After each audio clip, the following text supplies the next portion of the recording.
৩৬শে জুলাই ছিল একটা আমাদের মুক্তিযুদ্ধের পর মুক্তিযুদ্ধের মতোই একটা বড় এক ঘটনা আমাদের ইতিহাসে, এখনও তাই আছে।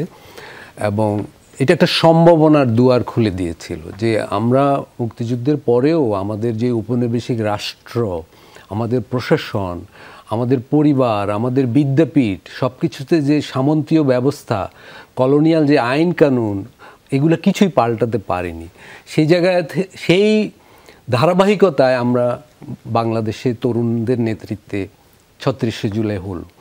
কিন্তু এরপর যখন সরকার গঠিত হলো এবং সেই পুরো সম্ভাবনাটা একটা সরকার, পুরনো রাষ্ট্র, পুরনো ব্যবস্থায় আবার আস্তে আস্তে ঢুকে গেল এবং ১১-১২ মাস পরে এখন আমরা তো পুরো দেখতে পাচ্ছি যে সেই সম্ভাবনাটা, সেই জাতীয় ঐক্যটা, সেই প্রত্যাশা, সেই উদ্দীপনা এবং সেগুলো এখন আর আগের মতো নেই এবং অনেকখানি ম্রিয়মাণ হয়ে গেছে। আমি বলছি যে একটা সম্ভাবনাকে আমরা একটা গতানুগতিক শাসন ব্যবস্থায় একটা কালো গহ্বরে হারিয়ে যেতে দিলাম। আমি সেটাই মিন করছি যে ৩৬শে জুলাই ছিল একটা বিপ্লবী মুহূর্ত। ৩৬শে জুলাইকে নিয়ে আমরা একটা বিপ্লবী সংগঠিত করতে পারতাম, একটা হয়তো সময় লাগতো, কিন্তু সেটা গতানুগতিক একটা সরকারের ভিতর দিয়ে আমরা একটা গতানুগতিক শাসন ব্যবস্থায় হারিয়ে গেলাম।